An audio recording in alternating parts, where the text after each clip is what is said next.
to share with you a poem tonight about recovery and the promotions we can do for it.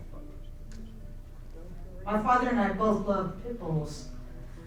They're a very warm and friendly dog, he taught me as he licked my 4-year-old face. And my dad named his dog Mofo, and I thought it was from the mohair on the 1936 Dodge he would save for me for 16 years. My dad surprised us once a year, appeared shaggy from nowhere from the forest. I learned to look over my shoulder. Like the day he congealed at our daycare, my brother and I ran to meet him, and I got the second hug. I made myself tough so I wouldn't be left behind to cut firewood. I stopped crying when he said, "No brain, no pain." And I rose from the fire, the fury, and I don't let what I want to be stopped by anything on my meat. That's what sacrifice means to the extreme, and how else was I going to be seen and believed? Unless I achieved. So the pit bull became my mental mascot, tripping, bouncing back in judo. Nothing hurt, no quitting, no hesitation, no fear. Even before it was a t-shirt, I fought for accomplishing everything I ever wished I could have hoped for. Scientist, gardener, teacher, home sweet home believer, 4 bedrooms and a Beamer. But then I realized my list was already defeated. I'd missed the goal already. The science career crumbling, the wife, the family melting away. And my pit bull died one day. At August 24th, 2001, 4:15 p.m., I was done. Cooked. So being an American, I went to the veterinarian and they said, "Your pit bull has depression, bipolar, ADHD, Asperger's. We're all so selective. It might be schizoaffective. And if you just stuff that brain at a taxidermist, fill up 14 different brain receptors, no one will notice your balance, willpower, dreams, and goals have gone missing. Or at least you'll be so busy with the drool, no one will notice that dead dog running your soul."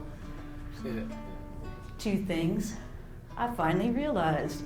1, they weren't going to fix me. Capital THEA. They had already tried their electricity to pull a Lazarus on my pit bull while ignoring faith, hope, love, or a doggy whistle.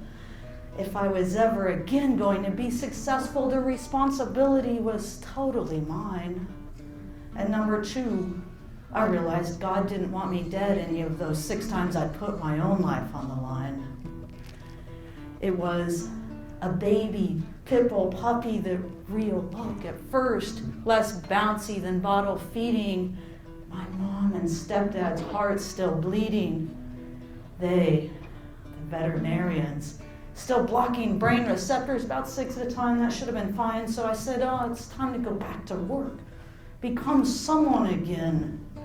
Show someone who the mofo really is." So we became powerful, determined, never willing to let the teeth open on a goal. Pounding hours past the limitations, awakening entire nations, building hours into a workaholic cost, making advocacy a mission. Because there's always folks missing out on their lives.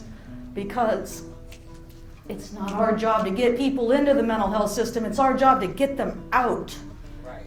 By creating connections, choosing challenges, leading people to freedom. Their labels don't need to defeat them. Our hopeful stories echoing round the world will stop our people's bleeding. Our social media machining will tear down those slave masters feeding. And if I can help enough of my friends that need me, maybe from his grave, my dad might be able to see me.